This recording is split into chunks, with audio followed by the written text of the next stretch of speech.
Hello, ladies and gentlemen, Gabesty here. This is the heroic guide for the Fallen Protectors, the second boss in Siege of Orgrimmar. And you can click on the annotations at the bottom there to check out any other videos for this fight. So for your raid composition, you'll want 2 tanks and 2 to 3 healers, always very standard. In this case, we found 3 healers to be much more stable and decided to go with that. The DPS requirement is not super severe, but you will take some effort on your raid's part to take advantage of multi-dot, multi-cleave type attacks whenever possible to meet the Berserk timer. It is an exact timer of 10 minutes, so once that hits, you're pretty much going to die instantly, depending on what's happening. You may be able to last a few more seconds, but that's about it. So 3 healers for stability, 2 tanks, the rest DPS, of course, as normal. So for heroic versus normal, there aren't a lot of mechanical changes for this fight, other than just, bigger numbers. The main change is that each of the 3 bosses has a sort of ever-increasing or ever-growing ability, which presents more and more of a danger to your raid the longer that this ability is active on the boss. Now, each of these abilities is reset by pushing that boss into their Desperate Measure phase. So generally speaking, the longer it is between Desperate Measures for a boss, the more dangerous that particular boss's abilities become. We'll cover each of the 3 different changes here in detail in that section, but that's the overall mechanic, and it's important to understand that balance that you must strike of pushing each of the bosses into Desperate Measure within a reasonable time frame to control these. To begin, we'll start with Rook Stonetoe. So I won't mention all the normal abilities he has, just the changes on heroic pretty much. So the main thing is that his sort of ever-increasing ability, the thing that gets more dangerous over time, is his ability to throw kegs at random players. So every 2 throws of this, while he's active, he will take off a half a second of the travel time of his keg. So effectively, as he gains stacks of Corrupted Brew, the travel time gets less and less, and it's harder and harder to dodge them before they actually land when they come near you. That said, they still don't get to be that quick. The stack just never gets all that high. And the reason for this is simply by nature of the hard 10-minute Berserk timer, as mentioned before. As long as you're doing the bosses in order, that is, you do number 1, then number 2, then number 3, then you go back to number 1, whatever that 1 was that you started on, it doesn't matter. Just by nature of that, the bosses will reset their Desperate Measure abilities, such as his Corrupted Brew stack, pretty much on time. So the highest we saw in our first kill was a 5 stack on this ability, which was the second round when we didn't have as many DPS cooldowns. And even then, it's not that fast. It takes off 2.5 seconds, which is a decent chunk, but it's still pretty slow to begin with, so you can still dodge it fairly easily. The other change for Rook on heroic, and more importantly, is during Desperate Measures. And he still spawns the same 3 embodied adds, Misery, Sorrow, and Gloom. Misery should still be tanked off to the side, preferably by the tank that's on he, the rogue mob, as well. While the other 2 should be stacked up in melee range, close to the rest of the raid. So the most dangerous mob here is Gloom by far. And on heroic, all 3 of these embodied spawns share health. So you cannot just burn one of them down. You have to kill them all at the same time so that each of them is active for a longer duration, makes it more challenging. The Gloom itself, the reason it's dangerous is it still has Corruption Shock. And on heroic, this does a lot of damage, potentially. So interrupting this ability is the number 1 important thing to do here. The biggest hurdle that we overcame when learning this fight was getting a good rotation of interrupts on that. Because if you don't, it's going to do about 300,000 damage to the target and anyone within a few yards of them. It's a small AE. And because of the effect from the embodied sorrow, most of your group will be stacked up during that. So any of those missed interrupts are going to be a huge amount of spike damage with the Inferno Strike hit as well. Inferno Strike on heroic does more damage as well. It's 1.6 million divided among targets. So again, for this reason, you're going to want to stack up players. The way we handled this was to have our tank that's not on the rogue So our rogue tank gets the rogue guy plus the embodied misery. The other tank that was on Rook picks up the gloom and the sorrow. And since they all spawn kind of in a triangle formation, the first player that interrupts needs to get that first interrupt quickly, and then the gloom is pulled back to the center location where the raid is hanging out near sun, pretty much. Once you're in that position, then you can start doing your interrupt rotation like normal. The other important thing during this period is to try to watch Sun and her target for her Shah Seer ability, which we'll talk about in her section. But again, it's a combination of abilities. You have Inferno Strike, which is an AE, you have Corruption Shock, which is an AE, and you have Shah Seer, which is an AE. So this particular phase, because of those abilities, can be very dangerous. Now, there are a couple ways to handle the positioning for players targeted by Sun during this period. While you're stacked up to soak up Inferno Strike, as you can see there, the majority of the raid is going to be taking ticks from that. The player that gets targeted by that needs to be in the melee clump that's attacking Gloom and the other embodied. Otherwise, they'll die pretty quickly. So because of that, you need a way to mitigate other AE damage. So interrupts on Gloom are going to do most of that, but Shah Seer from Sun is also a heavy amount of damage that ramps up. So we found it best to interrupt her when she was about halfway through her casts during this period. The other option is to have the player that's targeted by Shah Seer to run out of the raid group during that time. As long as they react quickly, the damage should not be significant. So a couple options there, but the goal is to mitigate it so you're not taking all three abilities and ideally only one of them, which is the unavoidable Inferno Strike. Next up, we have Sun Tenderheart, and just like Rook, her primary ability, while she's active, will increase in damage and difficulty the longer that she is between desperate measures, and then this will reset once you push her into a desperate measure phase. So for Sun, this is Calamity. Just like on normal, this ability does 30% of every player's health when it ends. However, on Heroic, the increasing stack goes up every time she casts it, and this stack increases the damage that it deals by 10% of a player's health per stack. So the second cast will be 40% of everyone's health, and 50%, and so on. Now again, just like Rook's ability, the sheer nature of the fight just means that this ability will never get to a super high stack. We saw 7 casts of Calamity in total during our kill. And so if you consider 2 desperate measure phases, you can kind of divide it up appropriately. Basically, this stack never got so high that it was the main danger to the fight, or to the raid rather. And a lot of other things are much more dangerous to worry about. So, generally speaking, Calamity is not a big deal.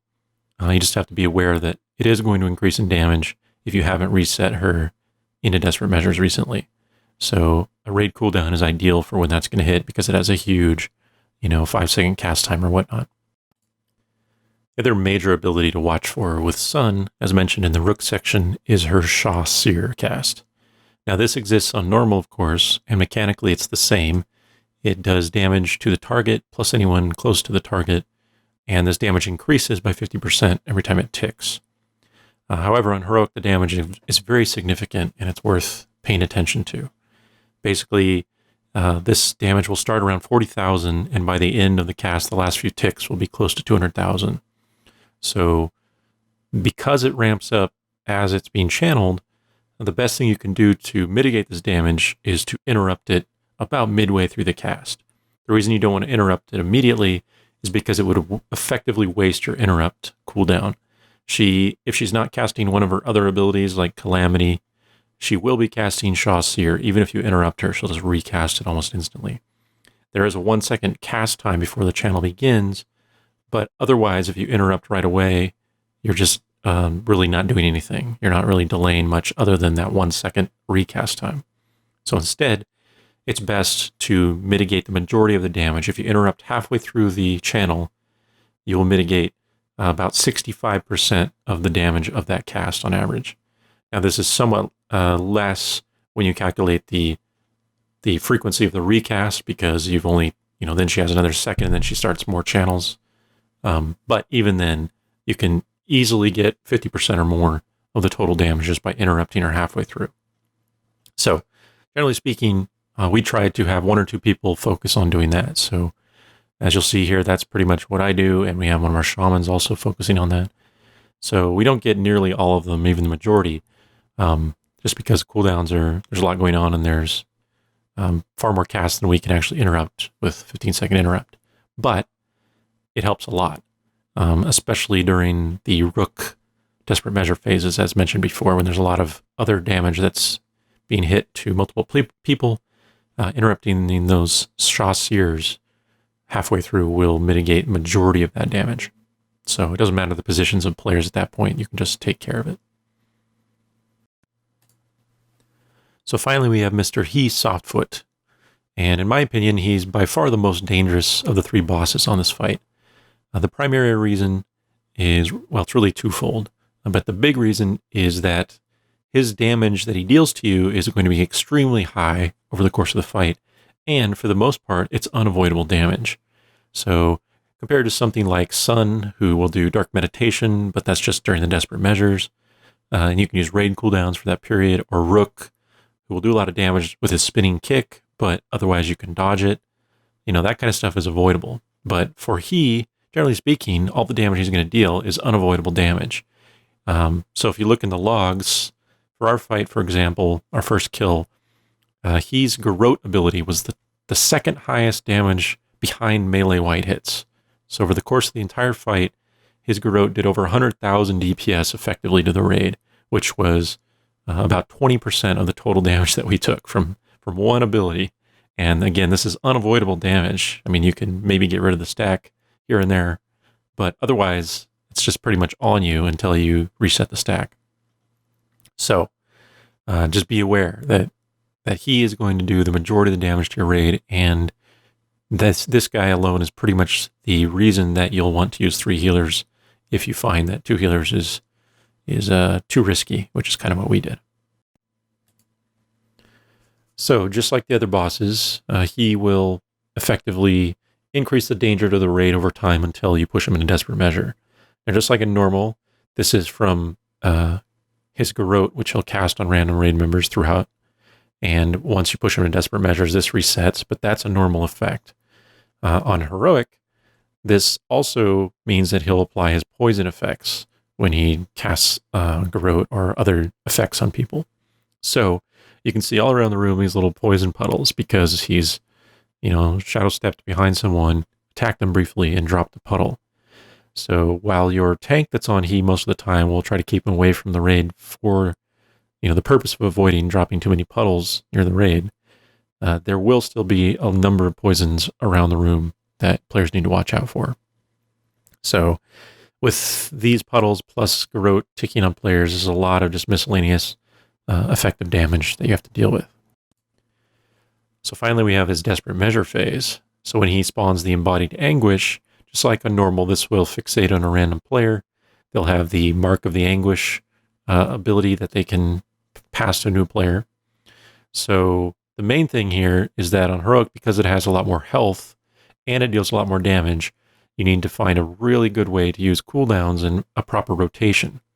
And one thing you can do to help yourself that we didn't really do in our kill, but I think we would do next time, is to spread the raid a little bit. That is, players that are affected by the current mark should have someone that they can pass it to the next time that's quite a ways away. Up to 40 yards is the max range for the extra action ability you get. And because the Embodied Anguish does not move at a super fast pace, passing it to another player gives you this downtime period where effectively that player is not actually taking damage, or rather they're not getting stacks of the shadow debuff because it's not meleeing that player. So something to consider, if possible, is just the ability to keep people spread apart a little bit while they're taking the Embodied Anguish and then kind of get it split up a little. Otherwise, the main thing is cooldown rotations. So just try to figure out who you're passing it to next, so you can get it on them quickly. You don't want to pass it to a tank because of the armor debuff, but all 8 other raid members are completely viable. And while you have it, make sure you are using chain cooldowns.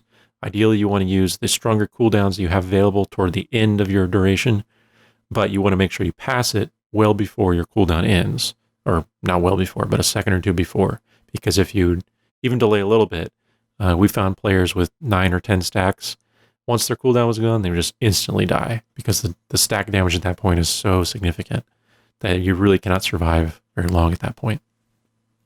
So do your best to rotate it, holding it as long as you comfortably can with your own personal cooldowns, and then pass it along to the next player. You should know well ahead of time who you're passing it to. So as soon as this one person gets it, it should be common knowledge who is getting it next, and that player can be ready for it, and so on and so forth.